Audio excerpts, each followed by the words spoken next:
TikTok compilation that might wake you up and change your reality. Let's go! Disclaimer: this video is for entertainment purposes only. Please do your own research, as these clips haven't been fact-checked. When the woman woke up, she found an owl perched on her windowsill, holding a letter in its beak, reminiscent of a magical scene from Harry Potter. However, when the woman tried to take the letter, the owl tightly clamped its beak shut. So the woman grabbed a toy mouse trying to trade with the owl, but the owl still wouldn't let go. After switching several toys, it finally opened its mouth. In fact, this owl would come to the windowsill every day. Interestingly, the house cat was filled with curiosity for this new visitor. Every time the owl turned its head, the kitten was so scared that it ran away in a hurry, which ironically left the owl quite puzzled. The reason why the owl came to the woman's window every day was because it had been rescued by the woman when it was young. After it recovered, the woman returned it to nature, but the grateful owl would guard silently by the woman's side every day. Owls are basically cats with wings. Stop acting rich. You don't have any stinking money. Act like a broke person. Why? It's easy. You're a broke person. You make 60 or 90 or 160 a year and you got nothing. Nothing. No money. Payments coming out your ears, out of control, strutting around acting like you're something. In Texas, they call that big hat, no cattle. Stop it. I'm tired of being broke. I work too stinking hard to be this broke. I put up with too much crap to be this broke. If people aren't making fun of you, you're probably not on track. Because people are stupid. People are broke. They Said and I Heard is the dumbest financial planning firm out there. Because if you look around, 70% of Americans are living paycheck to paycheck. Stupid is on parade all around you. It's a clown show financially. You want to be that? I don't want to be that. Life is not about money. It's great to have, but living the simple life is fun. May 2nd, and today we're going to hack some scammers. These scammers are located in Asansol, West Bengal, India. जल्दी support जिसका भी support है जल्दी बढ़ा अबे लवड़ा जो भी call है सब कट जाएगा जल्दी बढ़ा support After we hacked the system, they ended up shutting down that computer. But here's the thing, I've still got access. So if they ever want to use that computer again, I can pick up right where I left off. And with that access, here's what I can do to the scammers. So they know they've been hacked, I'm going to open my live stream on their computer. Here we go. Let's see how long it takes. I also turn on the audio of their computer so we can hear what they're saying. I find their location and I share it with them, and then I call them up and scare them into shutting down. Why don't they want to talk to me? Well, I know why they don't want to talk to me. There's a lot of the scammers' native language being spoken, so we ended up translating that for you so you could understand what they're saying. Now, this took place over several days and several phone calls. A lot of fun for us and probably torture for them. So let's get into it.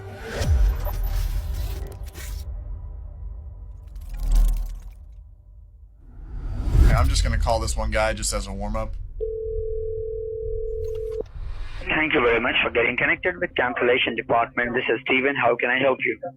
Hi, Stephen. I'd like to get in touch with customer care, please. Yes, ma'am, you are talking to the customer care. Okay, well, I have some type of McAfee subscription, but I need to cancel it because I don't even know what this is. Can you please help me out with the last 4 digits of the invoice number? It's 3471. They have found some suspicious activities under your information and your databases. Okay, it was a fraudulent charge. Well, how do I stop it? So, yeah, we got a solution. Just open up the web browser on your screen. As soon as the scammer connects to my computer, I can then connect to him essentially instantly. In just a matter of minutes, we can go from an initial phone call to a reversal to watching the scammers forever. So first you open a new tab there. Okay. Are you calling from a paper bag or something? No, ma'am. Okay. Okay, now in the new tab, start typing letter A as in America. Okay. It says open link in new tab. Open link in new window. No, ma'am. Once you hear that accent on the phone, you know you're about to get scammed. Yo, follow that guy on YouTube. It's good. This is Gordon. I'd like to share a very important message with you all.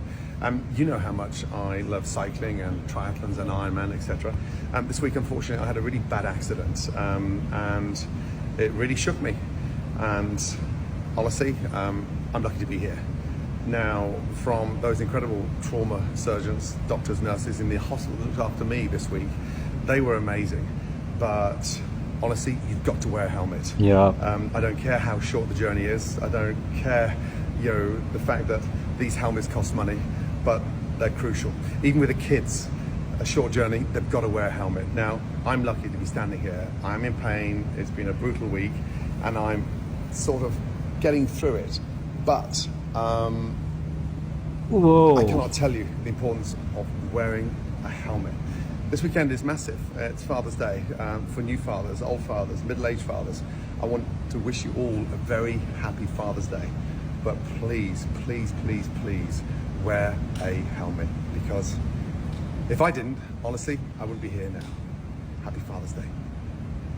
Poor guy is traumatized. His hand is trembling. He doesn't have a bruise. Bruce has him. Ever heard of a real witch summoning demons and trapping them inside cans of water? Inside this very warehouse sits the entire inventory of liquid death mountain water.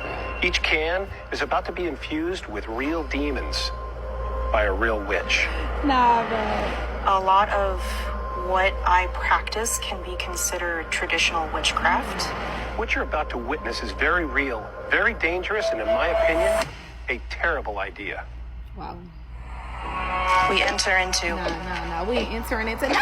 Man, we rebuke you in the name of Jesus, and we ain't entering into nowhere with you. In the last video, y'all was telling me that there were videos on YouTube of them doing witchcraft over the can. And I honestly didn't believe y'all till I looked it up. I also went and did some research about the owner, y'all, and he tries to say all of this is satire. It's funny. He's just a great marketer. I must say, the marketing strategy is amazing because he's making it seem like this is a joke, when in reality, they are very much doing spells on people. So, baby, I don't know who needs to hear this, but stay away from liquid death. This was at the end of the video. Yeah. It's wicked. Drop a comment down below and let me know what I should do for part 20. Amen. Amen. They lost me at liquid death. I'm going to make my own drink. Liquid life. Oh, I promise you're in for a treat with everyone's favorite unnamed island. People kept asking me to check out the diamond-shaped waves on the coast, so I did. This looks a little like it's possibly obscured, but it could be just some sea mist. Here's some nearby rocks that just look normal, kind of bubbling, but it is a volcanic island. That was Google Earth, but on USGS, the nearby rocks have clear concentric circles as though they're vibrating, perhaps? Here's the big surprise. A helicopter tour of Bouvet Island, yes! Wait, could we slow down? Is that an entrance? Looks like it. There's also this weird thing, kayaks maybe, on the uninhabited island. Naturally, I head off to Google Earth to see if I can find this entrance. Is this an entrance? Or just an alcove in the rocks?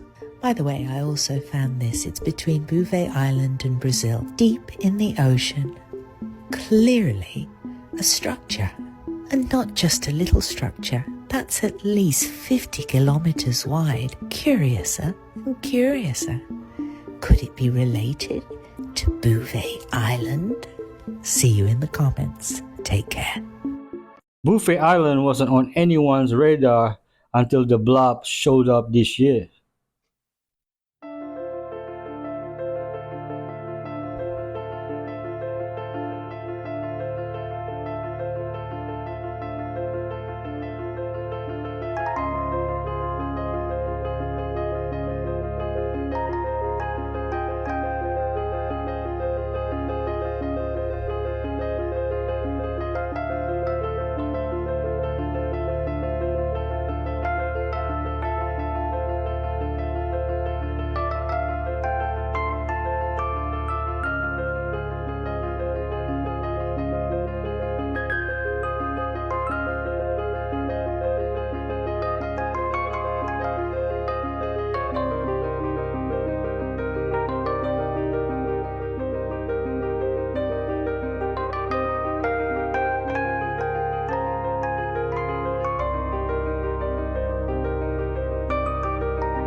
Tarzan is Anna's and Elsa's long-lost brother.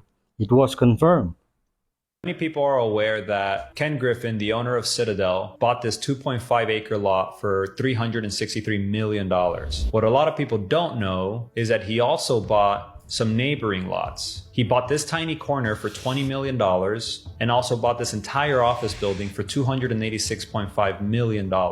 So in total, Ken Griffin bought these 3 properties for $670 million. That is a huge bet in Brickell.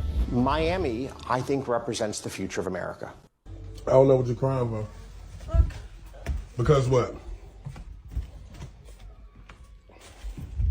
This shit don't make no sense. I have to get up every day to go to work. Every day. Didn't you know this was messed up before you went to sleep? Ain't y'all supposed to have been cleaning up all day long? So I don't care about no tears. I got to get up every day. Your mama got to get up every day. We all got to get up. Get it done.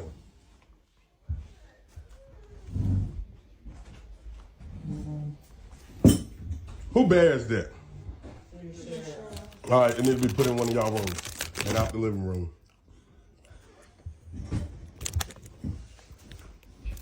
This is gentle parenting, because he wasn't standing over them with a belt.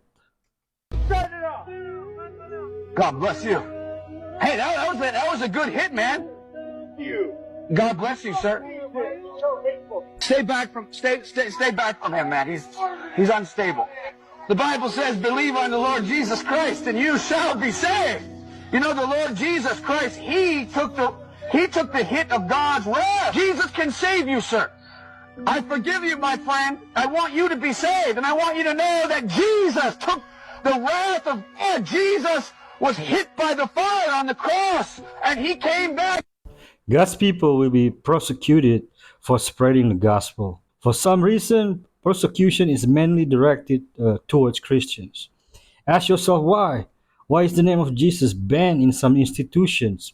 If it's nothing, why is it banned? They even blurt it out on television. Why? If you speak about Jesus, they cut you off.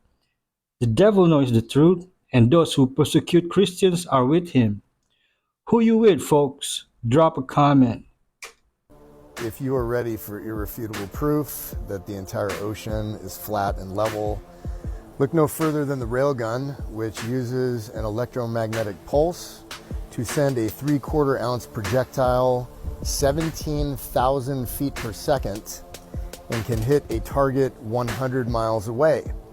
What's interesting is that when you look at the physics, you only have to elevate the barrel of the railgun 1.69 degrees if it is mounted 80 feet high on top of a battleship or destroyer.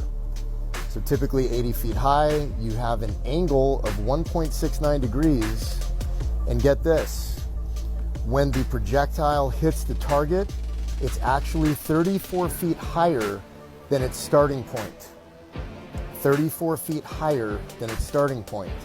So if you look up a easy to find curvature calculator, an Earth curvature calculator, there are plenty online, and you input 100 miles as the distance, the curvature should be 6,600 feet of drop. So gravity isn't curving the bullet down at an angle? Let me know how you feel about this. Ancient Rome, toilets had no partitions, no curtains, and were unisex. People would chat and share rumors while using the facilities. Being invited to accompany someone to the toilet was considered an honor. In ancient Mesopotamia, privacy was important. Toilets were made of mud and located in hidden areas of the house, with waste flowing through pipes to street channels. Although modern-day India struggles with toilet availability, back in 3000 BC, most households had advanced toilet facilities. The Greeks at the Palace of Knossos had toilets with manual flushing systems, which were quite advanced. However, the smell of waste floating through open channels was unbearable. To address this, the Roman Empire developed continuously flowing water pipes that directed waste out of the city. As the Roman Empire declined, toilet habits became more casual. Despite public toilets being available, people preferred to dispose of waste directly into the streets. Castle dwellers would simply throw waste out of windows. High heels became popular during this time to help people avoid stepping in waste. This situation persisted until the late Middle Ages, when nobles started using chamber pots with lids. This era also saw the emergence of a new profession: servants who would clean the nobles and analyze their waste for health purposes. In 1596, the modern flush toilet was invented, with Queen Elizabeth I being one of the first users, praising its utility. The only downside was the lingering odor, which led to the development of the S-bend pipe in 1775 to control smells. This evolved into the U-bend pipe used today. By the late 19th century, modern sewage treatment facilities began to appear and improve over time, allowing us to enjoy the comfort and cleanliness of today's toilets. Imagine fighting for your life with diarrhea and Quintus is just trying to chat you up. Okay, there is a major situation happening right now in Ruidoso, sorry if I mispronounced it, New Mexico. Take a look right here. That's the town. Right back there, a small town in New Mexico being decimated by flames right now. Prayers are going out. The first responders in the area, they're sending out a message to everyone basically saying it's time to leave. Leave now. Now, this is the message that you're seeing that they're putting on social media. It's an immediate mandatory evacuation for the village. Emergency mandatory evacuation has been issued for the entire village because the South Fork Fire and Meacham Blue Big O'Toole Fire are burning. Both Highway 48 and Highway 70 at Apache Summit are closed. So this is happening in New Mexico, an entire community on fire right now. Wow. Make sure you're following me right here. I'll continue to update you as I learn more about this developing situation. Prayer sent. What in the ever-loving am I looking at right now? They're just kids coming up on me. Like, hey buddy, are you okay? You can't be out here. Dude. Where's your mommy? Hey, buddy.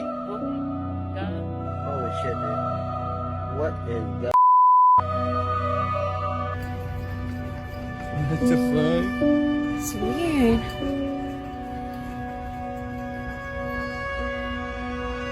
If a ghost exercise. They're not moving?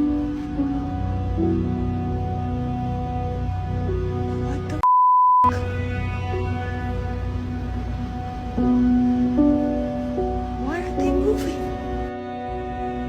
Babe, that's trippy. Like, they're all stuck.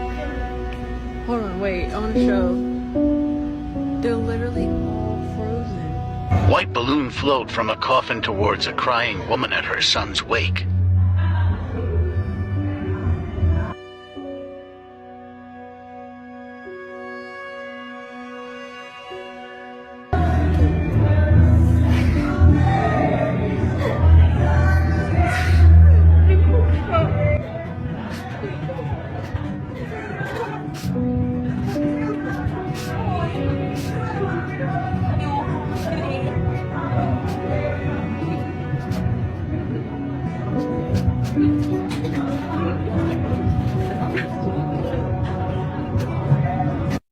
Yeah, but for real, did anyone actually help that little kid?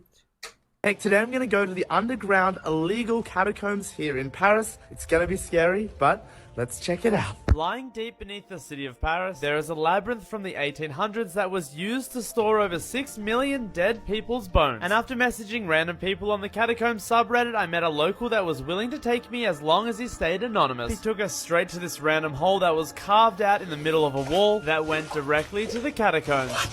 Now, they say you shouldn't trust a stranger, and that's probably good advice, because after about 3 minutes, I had no idea where I was and I couldn't even find the exit if I tried. This place is crazy. Luckily, our stranger was actually a really good person, and after trying to squeeze our way through some of the tiniest holes, our guide took us to where some of the bones are stored, which included seeing a structure of bones stacked to the roof, and we even stumbled upon a throne made completely out of bones. That's so scary. This has to be one of the most insane adventures I've ever been on, So follow for part 2 because I haven't even shown you half the stuff. Exact same entrance as the one in As Above, So Below. I've been reluctant and debating on whether I should talk about Stephen Baldwin, but I can't wait anymore. I have to. He's pulling me in with his TikTok account, and he's clearly trying to make a statement. This ghost on his shirt, we need to talk about this. He made a video and he was talking about the Holy Ghost. So he's obviously, we're trying to break down what he's trying to say because he knows he can't say too much. But what he's saying basically, and most of his posts are, Hollywood's gonna crumble. They can't stop what's happening. So he must know something that's happening. And he keeps referring to the Holy Ghost. Now, I wasn't sure because anytime I hear Baldwin, I of course think of his brother, and it's hard for me to separate the two of them because of Hollywood. But obviously we know which one took the bait, the one that's more popular, and he chose to go in a different direction, like follow God. I still have a hard time trusting anybody that was in Hollywood, but for some reason I just feel like he's a good one. I've seen a lot of people talking about the downfall of Hollywood lately. There's got to be something that's going to be happening soon. That's all I keep thinking. And I really, really hope that it's true. And Stephen Baldwin seems to 1000% know something is about to break. Because every single post that he's been posting is about that. And he's got one of those accounts that you have to read between the lines. And he doesn't say much because he doesn't want his videos to get taken down. We all have to play the game. But he's saying so much, if you know what I mean. I want to hear what you guys think about it. He's quickly becoming one of my favorite accounts to follow because I can't wait to see what he has to say. Stallone, Wahlberg, and Washington are building the new Hollywood. He gasped in a lungful of water. On this day, all four had made the short swim to the small cave just 15 feet away. There was room for them to stand and move around just a little. The cave was basically 6.5 feet tall, with a peak in the center around 9 feet. This left about 3 feet of airspace above the water. After nearly an hour, he walked into the cave and looked at the watery hole, but there was no sign of the flashlight or movement of the group. It was now 5:30, and he wasn't sure what to do. As soon as their faces escaped the water, they would have taken a deep breath of relief. Unfortunately, the air in this small space was likely bad air. Little by little, as visitors spent time in the inner chamber, the oxygen would be depleted. Once they were in this cave, they may have quickly understood that they couldn't breathe well, and that they should return immediately. Because the entrance hole was so small, only one person at a time could traverse the narrow tunnel and pull themselves up the exit hole. Jennifer exited first, but was unable to find the exit hole before running out of breath. I lived in America's first carless community, and this is what I found. Number one, you can't own a car. It's in your lease agreement, and if you do, they could actually kick you out. Number two, it's perfect if you have an electric bike, electric scooter, any type of personal electric vehicle, because since you can't own a car, that's the only way you're going to really be able to get around. Number three, there's a light rail nearby, so you can actually use public transportation. Number four, it's actually illegal to build like this in North America unless you have special permits. Number five, they've designed this to look similar to the streets of Rome. Colorful design, colorful doors, narrow walkways. Number six, it starts at $1,400 for one bedroom place, and the places are pretty nice. Number seven, there's zero asphalt here. There's only brick and some dirt trails because asphalt gets really hot. So sometimes they can actually be 30 degrees lower temperature than the rest of the Phoenix metro area. And number eight, they're going to be building more communities like this in other states. We're in the one in Tempe, and I guess their next stop will be Atlanta. I feel like they need more vegetation or grass, etc. What do you think? About the Wendy's chili finger scandal? Nah. Nobody's about to order chili after I tell you this story, bro. One woman comes into Wendy's one night and she orders a chili. She realizes when she takes a bite, there's something crunchy. Ew. Bam. You know why it's called the Wendy's chili finger scandal? Ew. When she eats it, she looks at it, spits it out, and it looks like a human finger. She's cursing out the workers. Who the fuck lost a finger in my chili? All the workers like, nah, we all have all our... Everyone stop eating. All this is contaminated. You don't know what's in your food, right? Yeah. So that Wendy's shuts down for like a moment. They throw away the chili and they keep the finger, obviously. The Wendy's corporate representatives come to that Wendy's the next day. They put out a $50K prize to whoever could give them a lead. One person came in with a lead. They said that woman who was claiming to lawsuit them did try to sue other big companies before. And that person is known to do fraud. Oh, so she set this Yeah, Where the you get the finger though? Here it is. They get another lead. One of the guys from like an asphalt business calls and he's like, one of my employees got their finger sliced off from like a forklift machine, right? Oh, shit. And one day he brought it in to show like the other workers. And it's missing. Guess who the other worker was in the asphalt business? The lady. No. Here's a very Who? smart guy, Steve Jobs, billionaire, very smart technology, very smart marketing. He died 10 years before the average billionaire. He died at 56. Why is that? He's a vegan who did not take vitamins and minerals. He spent a lot of money for the top organic foods from all over the world to be shipped in by plane for him individually every day. He hired the top 5-star vegan chef to cook everything for him, which he did, and stir-fried everything and salad dressings and everything, and extra virgin olive oil and coconut oil. Gave him pancreatic cancer just like he shot him in the head. And then Steve Jobs made his second most terrible mistake. Instead of going to the Nicoyan Peninsula in Costa Rica and the Pacific coast of Central America, and is going and finding the oldest great-great-great-great-great-great-grandma, saying, Grandma, give me what you eat, give me the herbs you would take if you had bad cancer, he'd still be alive today. Instead, he paid millions of dollars to the top experimental cancer doctor to delay treating his other patients, spend his full time creating the ultimate panacea, kind of like the old days of the alchemist, to cure his cancer, and he killed Steve Jobs as sure as he shot him in the head. Pancreatic cancer is very aggressive cancer though, and hard to cure. Do you know why he's sneezing? No. Because he's frustrated. Really? Yeah, so if you're working with your dog, or if your dog really wants something and they start sneezing, they're frustrated. I did not know that. I'll tell you right now, something is not right with the meat. And it's been like this for a very long time now. Let's talk about ground beef and how it smells funny, how it looks funny.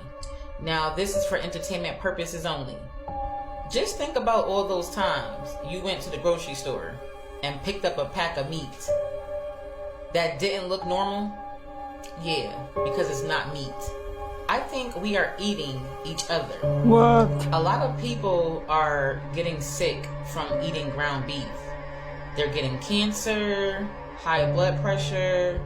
They are either breaking out. But what if that ground beef that we call ground beef is not really ground beef? And maybe that's why every time you eat meat, you get sick. Your stomach start hurting, you start getting dizzy. And let's talk about the graveyard. There's no more room for a new dead person. So a new person that dies, where is that body going to? Is it getting blended?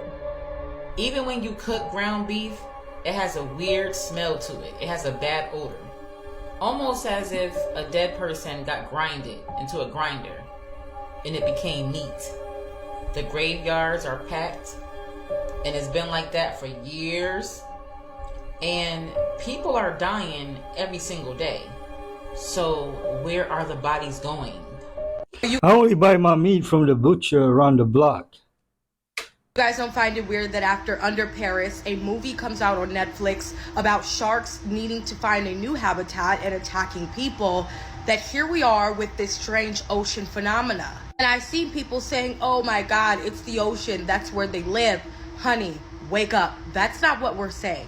I kid you not. How many movies have we seen this year alone that have basically predicted what is going on and or told us? I really believe that whoever is in charge of certain movies, especially Netflix, is trying to get a word out and not a part of the overall propaganda that we see daily.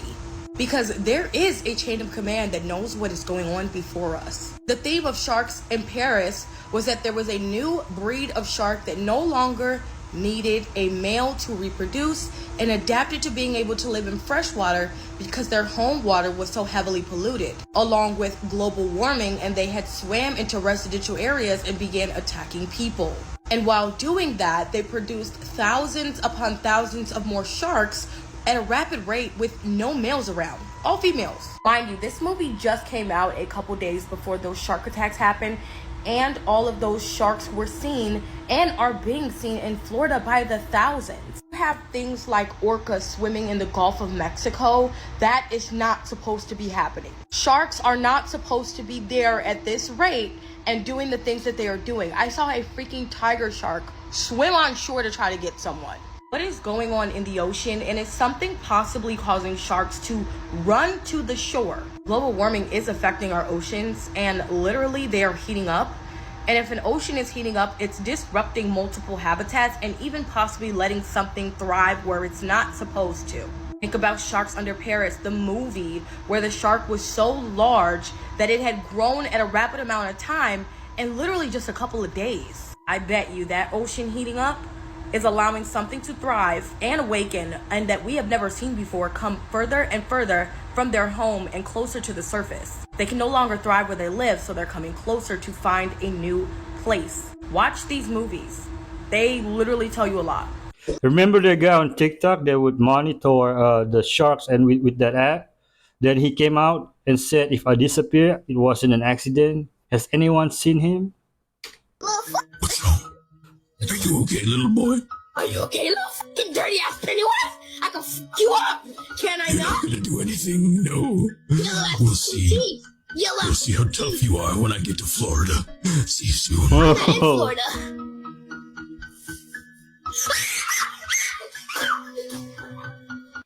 Parents need to monitor kids' internet usage. It's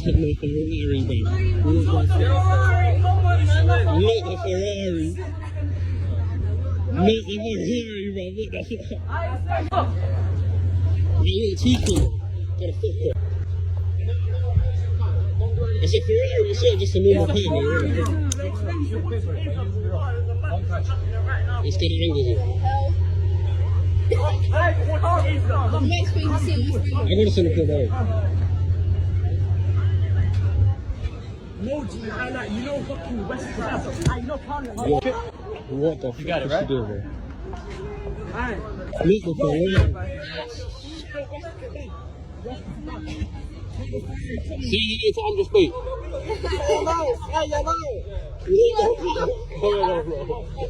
Not the Ferrari, man. Nigga hijack the Ferrari. Not the Ferrari. It's only a car.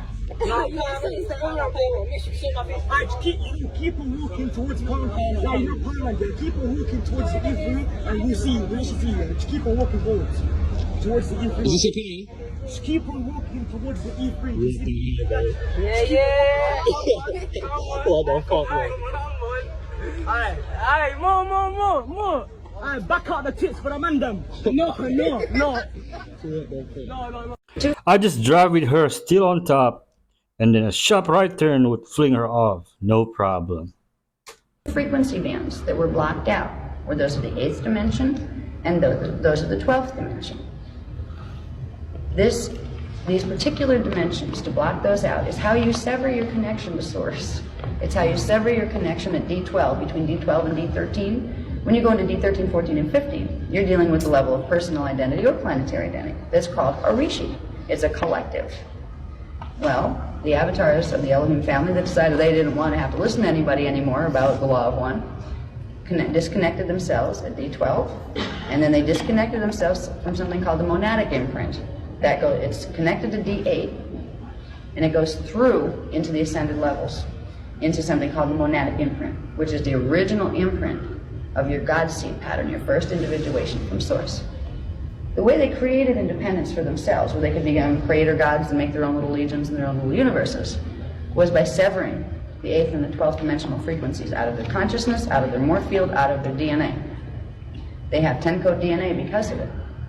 They grounded the stellar bridge on a 10-code pulse so their biologies could go through, because if they tried to go through the halls of the Mentai on a 12-code, they'd incinerate, because they don't have in their bodies the receptors to pull in the 8th and 12th frequencies. And if you happen to be unfortunate and you are someone who was born through the negative Elohim matrices, they're not going to be nice parent cells, parent parts of yourself. They're not going to tell you the whole lineup so you can grow up and re-expand to be them. They're stuck in time. because they severed their connection to their own higher parts. They can't expand. They know themselves as finite, like we know ourselves as finite. And finite beings that don't realize the connections will try to control the actions and energies of other beings. They will try to control their children. They use their children as a means to create dominion and also to suck energy off planets down here so they can be continually self-sustaining. If that's the case, what about those that are stuck in 8D but have the 12, 15D but are limited for the reaching because of being a 3D host? Sounds like a new age BS to me. Don't go anywhere because we still have fire clips after fire clips back to back. I'm reminded of an incident. Some years ago, many years ago, I was in Tunis, and Arabic is one language I try to deal with. So meeting some Tunisians, I asked to be shown some of the city, and they took me to old Roman ruins and began to tell me about Hannibal. Well, I had read about Hannibal, but I never knew that Hannibal had anything to do with me. I find that Tunis, the city, is built on the ruins of Carthage, or Carthage, as it's called in the States. Hannibal was a Carthaginian. Hannibal took a group, his army, 90,000 infantry, 30,000 cavalry, and 40 elephants over the Alps and fought Rome. He took the city of Turin.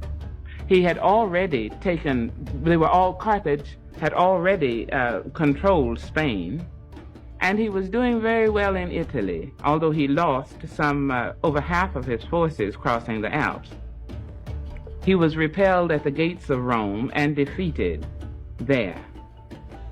But I think it's important to know that the African history includes not only the art, the songs, the dance, but we are human beings. That is to say, we have all the failures, all the foibles, all the strengths, all the beauty that other human beings have. If we don't admit that, we put ourselves at a disadvantage. When Romans heard Hannibal is coming, they ran, leave their posts in tremble and fear.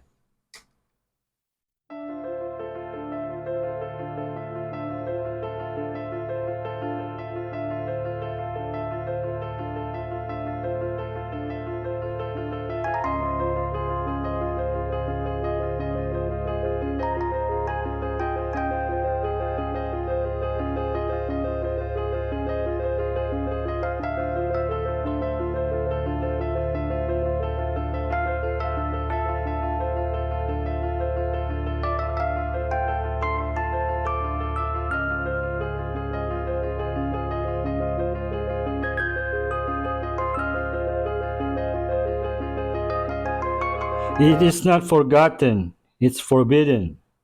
Go into India's biggest slum and show you guys what it's like. This place looks crazy. This is called Dharavi in India. This is the start. This is where people live here. So people live in every single bit of this place. In this slum, it produces $1 billion a year of revenue. This is where they bake all of the pottery.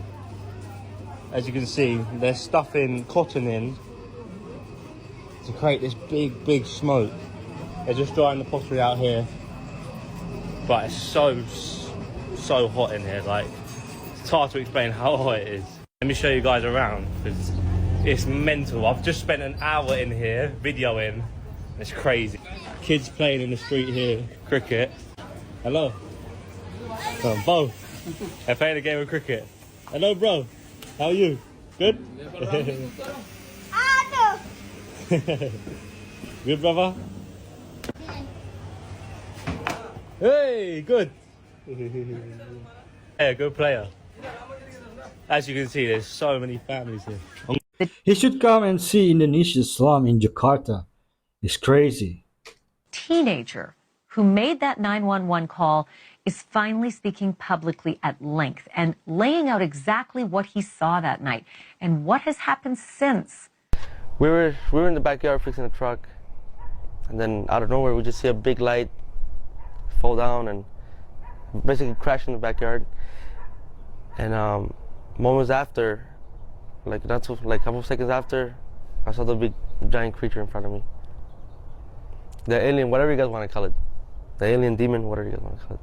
Was it moving? Was it doing? Yes, it was moving. It was. You could see like he was breathing, like he was like pissed off, like he wanted to do something. And he was looking at you and Yeah, your brother? he was looking at me. Yeah. Did he say anything? Mm-mm. Well, I remember he was growling like a dog, like he was growling. Aliens are demons. They aren't little green men from space. They're ungodly interdimensional entities coming here to deceive and infiltrate. If you know, you know. At his sights on this woman in Chicago who was running a charity, writing these scathing editorials about her. She eventually reaches out to him and says, "Why are you writing these things about me? You don't know me. I've done nothing wrong. But you're destroying my charity and you're destroying my life." He said to her very brazenly that, "I will stop if you give me $50,000 cash." Like shakes her down. It's total extortion. Right.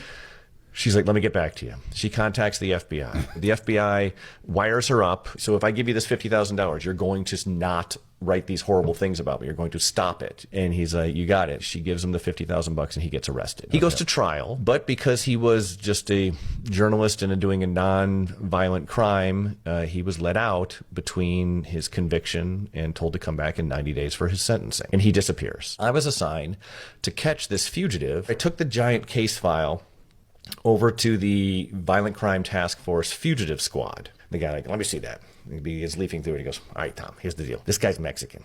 He's from Mexico. He went back to Mexico." And he goes, "You're never catching him. Mexico ain't going to extradite this guy. Right. So here's what you should do. Go to your desk and read a comic book for a while. And then eventually your supervisor is going to see you and he's going to tell you that, why aren't you working? And you're going to tell him because this guy's in Mexico and you can't find him.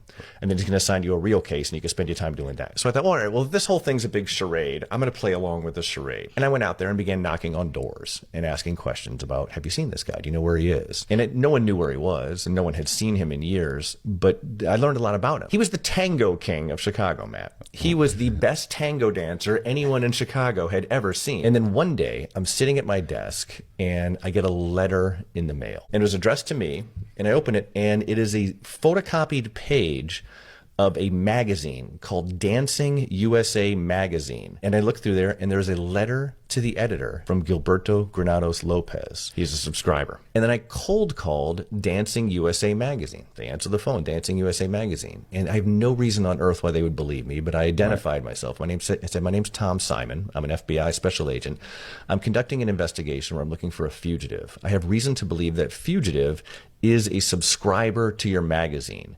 I'm wondering if you would be willing to look up subscriber records and tell me if you have a subscriber named Gilberto Granados Lopez and tell me where he is receiving this magazine." She comes back 2-3 minutes later, goes, "Okay, I have his subscription card here." She gives me his address in Mexicali, Mexico. So I decided to write a letter to him. Created a fake letterhead. It's called the Fletcher Group, a fake address, and a phone number. "Dear Gilberto Granados Lopez, my name is Tom Fletcher. I am president of the Fletcher Group. We are a television production company, and we have been assigned, we're on contract with PBS, the public broadcast system in the U.S., and we're doing a feature on America's Greatest Ballrooms, a series of 12 episodes talking about America's Greatest Ballrooms, hosted by famous actor and noted tango dancer Robert Duvall. We're aware of your history as the tango king of Chicago and your experience in the Aragon Ballroom. We want to fly you, all expenses paid, round trip to Chicago, to go to the Aragon Ballroom and be interviewed by Robert Duvall on camera about your memories of the ballroom in its heyday before it fell into disrepair. Signed, Tom Fletcher. Put a couple stamps on for Mexico. throw it in the mailbox. 10 days go by, and then that hello phone rings while I'm sitting there in the squad area. I answer it. It's Gilberto Granados Lopez. And Matt, he was so excited to be a part of this show. Yeah, I'd buy the tickets, using like cash or whatever. Smash cut to December 1996. I'm standing there at the end of the jetway when you could do that, watching person after person after person getting off the airplane, none of whom were Gilberto Granados Lopez. I'm standing there waiting and waiting and waiting for this guy. And like everyone's getting off the plane and just walking right past me in my little suit with a sign that says Gilberto Granados Lopez. Finally, like some of the crew members are getting off, the guys with the brooms are getting on, and I'm just about ready to turn around. And I see him walking down the jetway toward me, kind of doing a little old man shuffle. And his eyes lit up when he sees me there with the sign. And he walks up and he goes, Mr. Fletcher? I go, Mr. Lopez? He puts out his hand to shake mine. I put my hand in his, put it behind his back, and put the handcuffs on him and bring him in. Lucky. This guy helped put an old man in jail for the worst attempted scam in history. The victim was safe. Woman in the world. She thought she won $42 million playing the slots at the Fortune Valley Casino in Central City, Colorado. But then she was told it was a mistake. Luis Chavez joins us exclusively this morning to explain what happened. Luis, good morning to you. Good morning, Jeff. I bet these past few days have been quite a whirlwind. Yes, they have. So you're there at the casino. Take us back and tell us what happened. You're there, it's 11 o'clock. You're there with your daughter celebrating your birthday and her 21st birthday. Yes. You pull the machine. It says 42 million. You have the exact number written down. I do. You wrote it down, actually. I do. Here on a piece of paper. Yes, it was $42,949,673.84. And you did what? I got nothing. Oh, when You I said did, what? Oh, well, what I said was I jumped up and down, and of course I was overwhelmed. And people came up to you? People came up to me. There was a lady sitting on the left-hand side of me, and she came over and looked at my machine, and she said, "Oh my God, you just won $42 million." Did you get a picture of it? I didn't. There was one picture taken, but it's blurry along the bottom. You see a couple numbers up on top. That's the picture that we have here. But you said a lot of people came up to you. Did the casino workers come up to you at that point? Yes. And say, you won? No, they told me, wow, $42 million, we can't pay you that. Our casino's not even worth that much. We would have to hand over the keys to you. They said that to you right away? Yes. This happened at 11. You weren't actually told officially until 4:30 in the morning that it was a mistake. Yes. The casino says that the maximum payout for that machine is $215,000. We do have a statement from the casino, which we should read this morning. They say the payout amount in question is under review, as it does not exist as a potential payout by that machine in our casino or in Colorado. Once the Division of Gaming's contracted test lab makes a determination regarding this malfunction, we will follow the division's instructions. What's a fair resolution here? Fair resolution is I should get the money that was shown on the machine. The $42 million. The $42 million. They offered you a free night and free breakfast and to give you the $23 back that you put in. We should clarify on that. You just took the breakfast. That's it. Not much. No. How was the breakfast? Not worth it? Not really. They should at least give her $245,000. That is max payout. Interrogation room, she shows the investigators how she's doing it, and it's just this weird casual. She's just using both of her arms to swing over. She says beating her head. Just beating her head with it. Does she have a pillow over her head, do you know? Or No. would she have a pillow around her head or something? Ooh.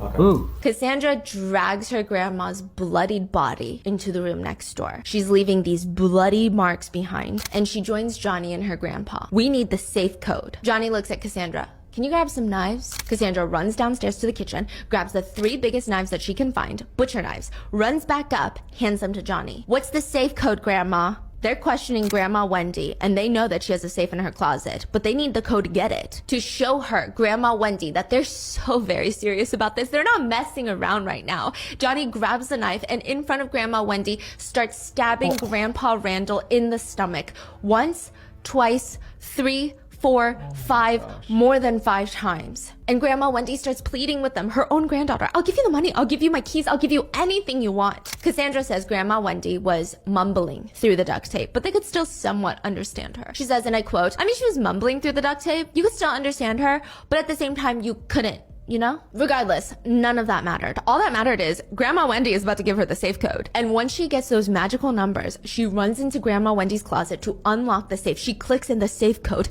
enter, the safe unlocks, the door swings open, and there are just envelopes stuffed with cash. Holy shit. Grandma Wendy was not lying. She was telling Cassandra the truth. Cassandra smirks. Because now, Cassandra and Johnny, they're about to be very, very, very rich. She's amazed that somebody has $1,000 in a safe, which, don't get me wrong, is a lot of money, but you cannot flee with that kind of money after a double homicide. It's not gonna get them very far. But at this point, Cassandra thinks that she is set for life practically. She's standing in front of this safe with a giant smirk on her face. She's emptying out all of the envelopes into the black backpack that they brought along. She runs back into the room where Johnny is watching over her nearly dead grandma and grandpa. They're still alive. She's holding the little book bag filled with cash. Hey, I got the stuff. Johnny nods, turns to Grandpa Randall, and slits his throat right next to Grandma Wendy. They then drag Grandma Wendy into the restroom, and by this point, Grandma Wendy has been beaten within an inch of her life with the tire iron by her granddaughter,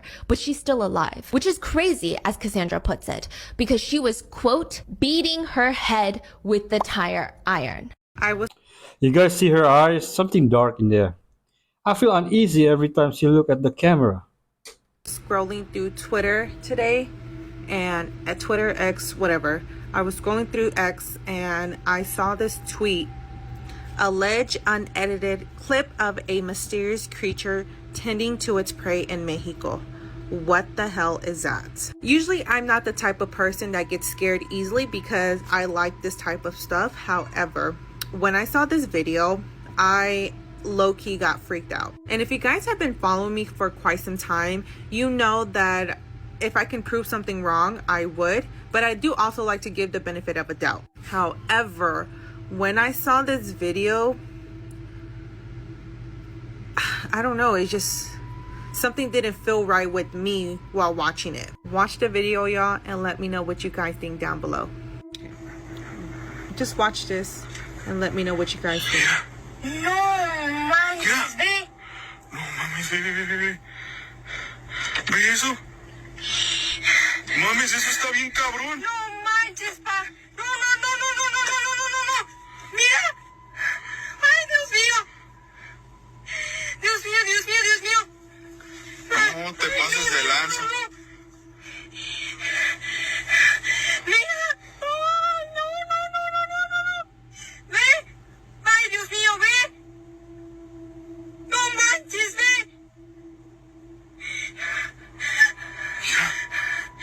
Ay, Dios mío de mi vida. No te pases de lanza, ve. La bestia. ¿Qué es esa madre? Mira. But yeah, let me know what you guys think down below on what the hell this is. Because honestly, I have no clue. If I'm in a car in a situation like that, I'm putting that front bumper on his forehead to get a closer look. I'm not hungry. I literally do not want to eat. Yay. I'm just like staring in my fridge. Girly pop. You need the protein. Like that's all I hear in my brain is protein. And this has 30 protein. So I think starting off my day, like I low-key hate that I have to do it, but like I have to do it. I don't want to lose more hair. You gotta shake it. Bye. Alrighty. Cheers. Wait a minute. This actually tastes so good because I don't have as much sweets as I used to. She kind of slaps. I'm not gonna lie. Wait, I'm actually gonna enjoy this. The choker is probably a normal necklace.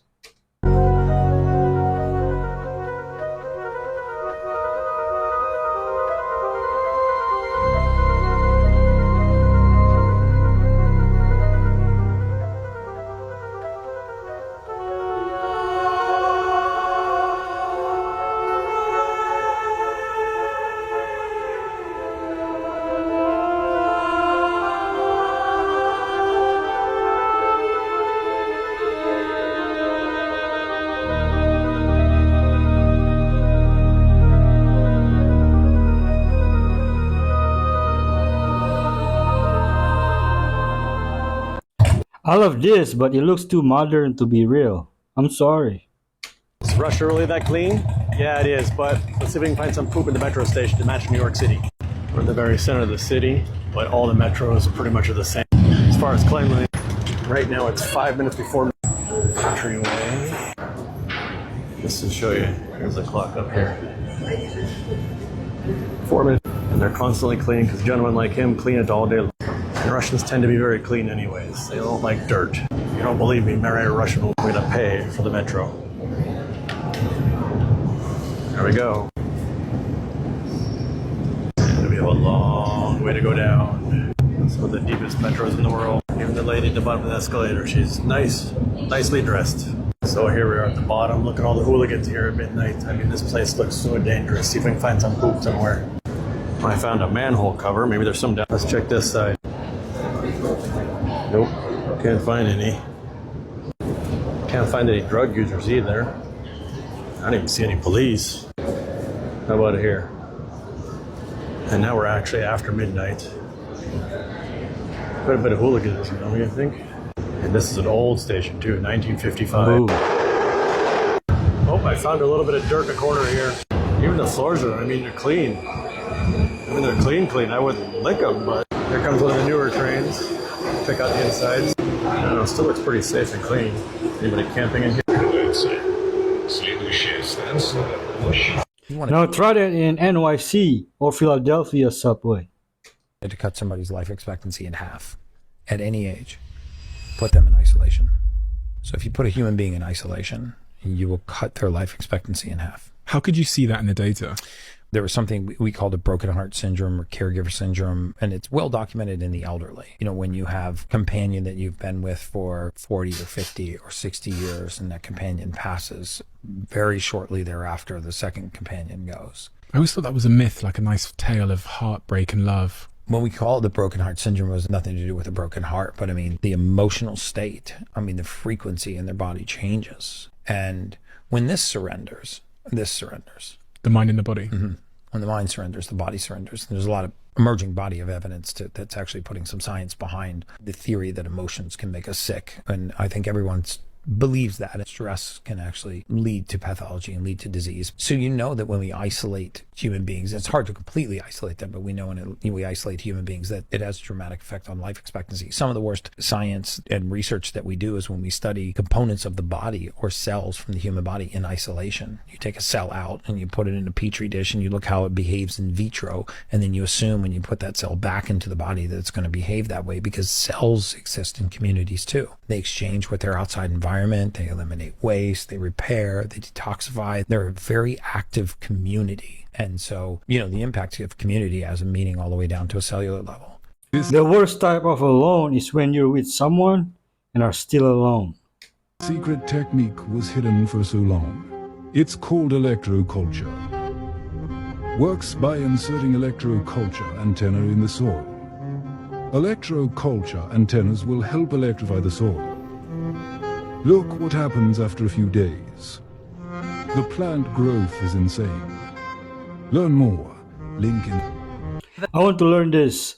My mother loves gardening. It's going back 300 years. Here's some of them. Multiple personality disorder. It cycles in society. Disappears, then there's one case, then it spreads like mad. Then there's multiple personality disorder everywhere. Then people get skeptical about it, and it dies. And maybe it disappears for a whole generation or two. Then a case pops up, just does this. That's happened for 300 years. Cutting was a psychological epidemic. Bulimia was a psychological epidemic. Anorexia was a psychological epidemic. And the rule basically is that if you confuse people about a fundamental element of their identity, then those who are already so confused they're barely hanging on are going to fall prey to that, and all hell's going to break loose.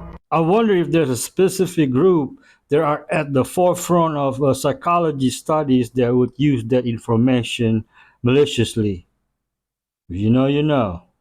I'm about to show you a plant that you probably had no idea you're going to want to know this. Did you know if you get sick and you make a tea from these leaves, you're going to feel so much better? And no, it's not ginger, it's not elderberry, and it's not echinacea. This right here. This plant contains powerful antiviral and antibacterial properties that work to support the body's natural defense mechanism without causing harm like the botanical name is called Plectranthus amboinicus, but it's known by many other names worldwide, such as broadleaf thyme, Spanish thyme, Indian borage, Mexican mint, Caribbean oregano, French thyme. But here's some interesting facts about Cuban oregano. It's not related to oregano. It's not related to thyme. Despite its common name, it's actually related to mint. This plant is a subtropical plant, so if you live someplace where it's hot, this plant grows like a weed. Its leaves have a strong, pungent aroma and slightly bitter and spicy flavor, but the smell is very similar to regular oregano. So in addition to its medicinal benefits, it's used as a culinary herb quite commonly in many places, especially in the Caribbean with their green seasoning. Hey, somebody put a recipe right there so we can all enjoy. This plant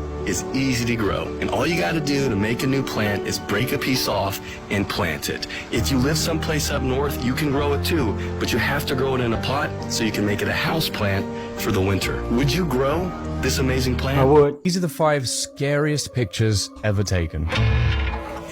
Number 5, this photo of 2 parents sitting with their son's killer after he'd moved in with them. In May 1997, 8-year-old Jamie Lavis was abducted by his bus driver, Darren Vickers. He befriended and groomed the boy before kidnapping him, R-wording him, and murdering him. But that's not even the worst part about this. Vickers gained the boy's family's trust by being the one to lead the search party to find the boy. The Lavis family was so blinded by his supposed determination to find their son that they even agreed to let him move into their home. He even slept in their bed. Number 4, this photo of 2 brothers before being struck by lightning. This image, taken by their sister, shows the exact moment before lightning struck Michael and his younger brother Sean. Number 3, this photo of Amira Sanchez, taken very shortly before she died. In November 1985, the Nevado del Ruiz volcano erupted in Colombia, and the eruption caused huge mudslides that buried Amira's town and a lot of the town's people. Amira, a 13-year-old girl, was pinned beneath the debris of her own town and was trapped there, sitting in freezing cold water for 3 whole days. In this photo, you can see her hands have turned white because of hypothermia, and her eyes have turned black because of ruptured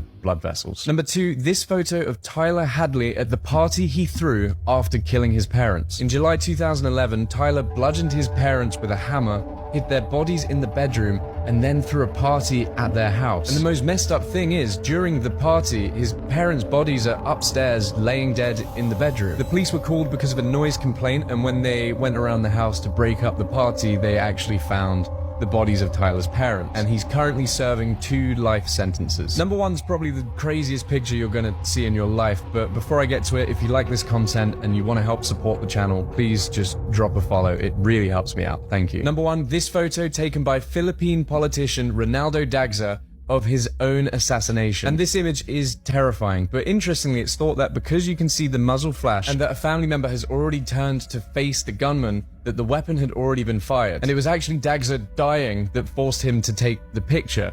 So arguably, the photo was taken by the assassin. These guys were stuck like this for 26 minutes. In the first 5 minutes, you get an increased amount of blood flow to the brain. This could increase the pressure inside of the head, called intracranial pressure, and this will result in a sensation of fullness initially. The blood pressure starts to spike, and there's a pooling of blood inside of the upper body. The blood vessels of the eyes get engorged, and you start to get bloodshot eyes. After 5 to 10 minutes, you will start to get some headaches and some dizziness. The heart rate will start to increase to try to compensate for the lack of blood flow getting to the rest of the body, and you will start to experience some blurriness in your vision. At 10 to 15 minutes, the pressure inside of the head is getting pretty unbearable. The brain starts to react by having headaches and even potentially having some cognitive dysfunction. The heart will continue to try to pump against gravity, and there's going to be some extra swelling in the face and in the neck. It'll get harder to breathe, and the pressure inside of the eyes will continue to increase. After 15 or 20 minutes, now is starting to get very dangerous. The pressure is so high inside of the head that some small blood vessels could rupture and cause bleeding inside of the brain. You're starting to get really bad headaches, and your heart could start getting arrhythmias. That's when you get an abnormal heart rhythm because of lack of oxygen or blood flow to the heart. And at this point, the eyes are at risk for developing what's called a subconjunctival hemorrhage, which looks like this.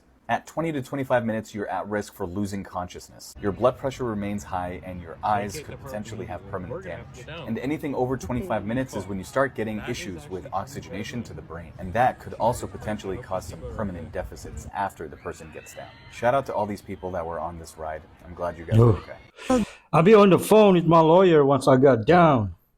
that have allergies tend to have lower rates of certain types of cancer, specifically certain forms of skin cancer and some gliomas. And one of the theories, we don't know why, I mean, it could just be correlation and not causation, but one of the theories is perhaps someone who's allergic actually has a really strong immune system. I think there's this idea that people with allergies are weak or somehow maladaptive, and actually they have incredibly strong immune systems that are just responding to the wrong stimulus. And so their bodies might be able to spot cancerous cells more quickly and more aggressively because they're already primed to respond, if that makes sense. Yeah. I think asthmatic folks have a super powerful way of pointing out perfume sprays, harmful allergens in the air too.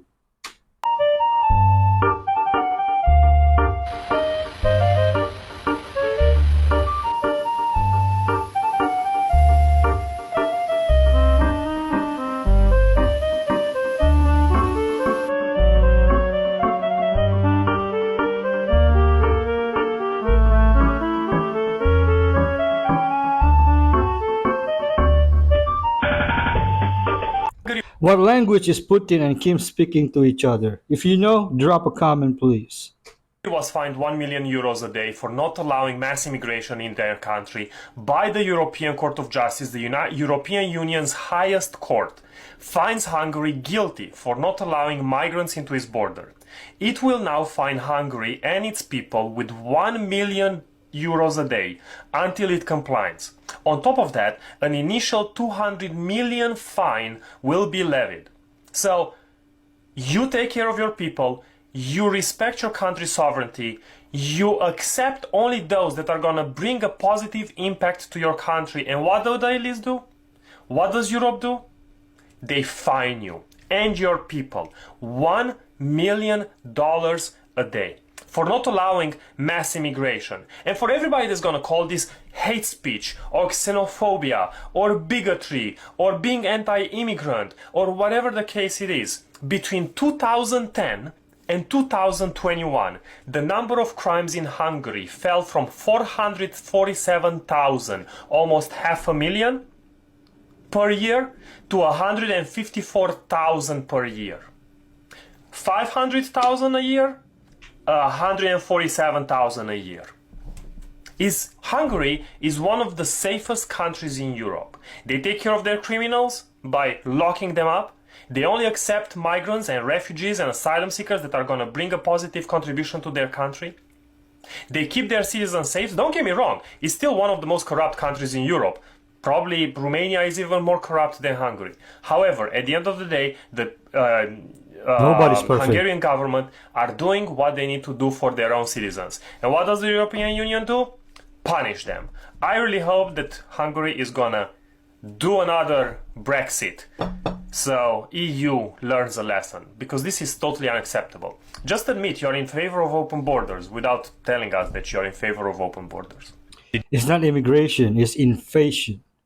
Do you know that Coca-Cola contracts with a company who produces $3 billion worth of pure cocaine every year, and legally? We've all heard the rumors of Coca-Cola containing cocaine back in the late 1800s when the drink was first invented. And as it turns out, that rumor is actually true. Coca-Cola was invented on May 8, 1886 by a Dr. John Pemberton, and it was used as a medicine back in those days. And the name Coca-Cola derives from the two main ingredients, coca leaves and cola nuts. Coca leaves from a coca plant and cola nuts from a cola tree. The coca leaves gave a distinct flavor and buzz. Ooh, this Coca-Cola got me wired! While the cola nuts provided a caffeine kick.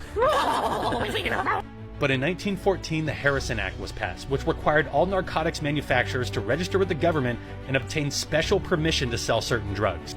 And Maywood Chemical Works was one of two companies approved by the US government to manufacture and legally sell cocaine. And while Coca-Cola was no longer allowed to use cocaine in their drink, the secret to the unique flavor of the drink came from the coca leaf, so they had a problem. Now luckily, Maywood Chemical Works created a process that would remove all the drugs from the leaves, making them legal for Coca-Cola to use once again.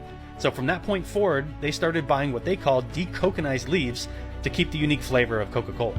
Maywood Chemical Works later became the Stepan Company, and to this day still provides Coca-Cola with its coca leaves. The Stepan Company imports the raw leaves, then extracts all the drugs from the leaves, sells the raw leaves back to Coca-Cola, then takes the raw extract and sells to the largest opioid manufacturer in the United States, Mallinckrodt, which allegedly uses the drug for numbing agents and topical anesthetics for the dental industry. But $3 billion just for the dental industry seems a little excessive to me. I wonder who else is getting a cut of some of this product. Well, if you didn't know, now you do. Have you heard of the plant called Shankapiedra? Nope. Know that plant breaks kidney stone when they have never seen a kidney, and they've probably never seen a kidney stone, but they call that plant a stone breaker. And when you ask them, I was in South America in the jungle, and I asked them, how do you know that this plant breaks kidney stones?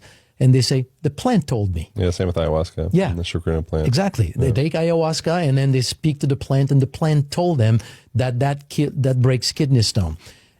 Every scientist will tell you this is ridiculous, folks medicine, it's worthless, until they did a study on 20 people and they saw that all the kidney stone fractures into millions of pieces and you pass them without any pain. For me, ancestral knowledge, tens of thousands of people for centuries, is so much more valuable than a study. How did the plant know that modern medicine calls it kidney stone? Ultraviolet unit, and when we put it on the stone, it fluoresces. It actually glows. Wow. That's strong fluorescence. I brought in a ring that has been in my family for years and years and years. It was my great-great-grandfather's. Okay. He acquired it as a gambling payoff, and it's been handed down to the oldest daughter every generation since then. And have you worn it at all, or I had wear it it every day of my appraised? life. No. Okay. All right. Well, do you know what it is? I know it's a champagne diamond. Okay. Right. I would call it a yellow diamond. It has a lot of saturation in it. It looks like to me it's from about 1925, thereabouts. And it's platinum and diamond, and it's just a really great looking Art Deco diamond ring. Art Deco. And they're very, very in vogue right now. Most likely this ring was made in New York. This was a big diamond capital of the world. It still is, but the manufacturing in the 1920s in New York City was roaring. So it looks like the mounting and the diamond was probably cut in New York. It's got some beautiful side stones of little emeralds and tiny little diamonds. And the center stone is about 2 carats. It does have some issues inside the stone. So internally it does have some flaws. But the color itself is a really nice saturation of yellow. There is something really interesting about this diamond, though. Have you noticed sometimes it has some sort of a glow to it? Yes. Yeah. Right. So that's 30% of diamonds have this quality called fluorescence. And I'd like to show it to you. Okay. So this is a little ultraviolet unit, and when we put it on the stone, it fluoresces. It actually glows. Wow. That's strong fluorescence. Now, as far as that fluorescence goes, it's not necessarily a great thing. Oh, okay. So it's cool. It's interesting. About, like I said, 30% of the diamonds do have this quality. Okay. But if a stone has this, it brings the value down about 15% overall. Okay. So do you have any estimate or ideas to what it might be worth? I thought about $7,500. $7,500. Well, that might be a good insurance value for auction. I would say anywhere between $5,000 and $7,000. Okay. But it would be worth about $7,500 if it were not fluorescent. Okay. So it is what it is. You can't get rid of that fluorescence, but it's actually a really interesting quality, and some people are attracted to it because it does glow in the dark. What is the reason for the fluorescence following the stone? Anyone know? Remember when Queen Elizabeth lit the 3-helix DNA? It was considered the transformation of humanity, but there's a darker meaning to it that most don't know about. We decided to remote view the true intentions behind it, and what we got back was stunning. Here's a snippet of it. So I tried to look at the event itself, and I felt like there was going to be something in the future, 1 to 2 years, which would be large scale and global. Lots of economic and social change. And this can have a huge impact, but it felt like a new technology is unleashed on the world or something. But the situation I I tried to look at, man-based. It was all about these people in power, and they were creating a scenario which was planned. And I felt like this was all part of a decades-long plan, which was an unfolding series of scheduled events, and they were nudging events in a predetermined direction, and this was all to do with people that were the master race. Oh god, that's funny. Okay, yeah, so men were involved in this, and they meet openly. They're influential, they're scary, they got an agenda, and part of the agenda is to do with The last part is depopulation. Michael Jackson, King of Pop. Could it be possible that they did find his body underneath the railroad tracks at Neverland Ranch? I just want to say that this video is for entertainment and educational purposes only. This was a question in an article that I found and read on my other account, which was larger. And somehow part of my video ended up on a podcast. The silver one glove that he would wear? Yes, sir. That's the first time I remember seeing it. Now, it might have been before that. I don't know, but that's the time I recollect seeing it.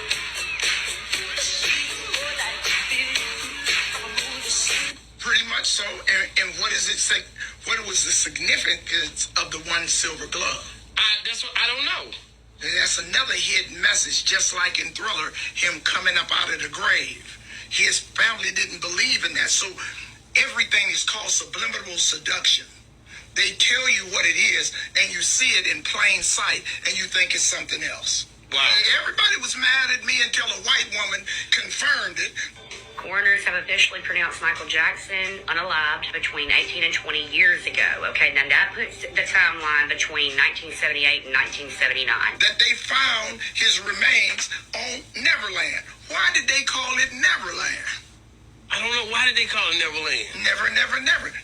Whether he's dead, you never gonna forget Michael Jackson now. The article was from 2003 to 2005, so that would have put it at the timeline that I had mentioned in the podcast. But I just want to say that I did not confirm that that was a fact. It was the only article that I could find related to another video that another lady had made. Now, having said that, we have to write things in a satire fashion because everybody's like, oh, it's from The Onion, it's satire.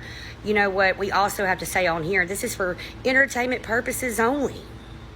But like I say, I don't have that account anymore, so that video that went viral is completely gone now that I know of. Unless somebody copied it and put it on another page. But I can tell you this, when I investigated the satire article, there were a lot of facts, okay? And a lot of things that I couldn't disprove. But again, I'm neither confirming or denying that it's a fact, but it kind of seemed that way. There's a video of him coming out of an ambulance after he supposedly died. Are you here to meet the 10-year-old girl? Hey! Are you here to meet the 10-year-old girl? She's 10, dude. You said some nasty stuff. Yo, somebody needs to call the police. He's trying to meet a 10-year-old girl. You're in practice, buddy. He's trying to meet a 10-year-old girl.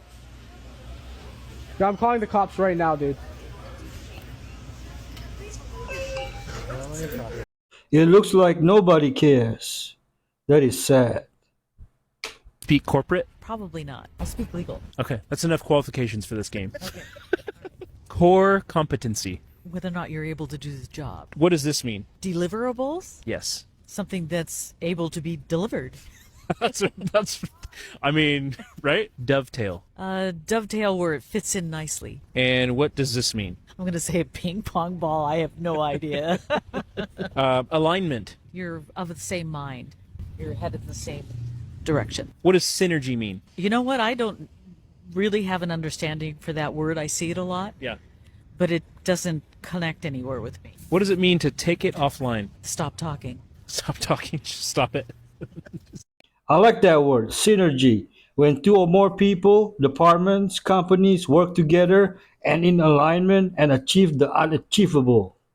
Very rarely put trigger warnings on documentaries I recommend, and this is one of those times. This documentary about Peter Nygard is so hard to sit through because he was so vile. He might be worse than Jeffrey Epstein. Peter Nygard was a businessman and fashion executive, and he would seek out women who wanted to become models, bring them to his mansion in the Bahamas, tell them that they were going to get modeling gigs, and he would trap them there, take away their passports and IDs, and grape them on a daily basis. Not only that, but he was graping the locals. He would throw massive parties at his weird mansion and have teenagers come where he would grape them. This documentary features a lot of his victims who get to tell their stories of what happened to them. A lot of them thought that they were not going to make it out alive. It actually took me days to get through this documentary because it is foul, the things that he did. On top of him being a savage rapist, he's also crazy. The stories that people have of this man's behavior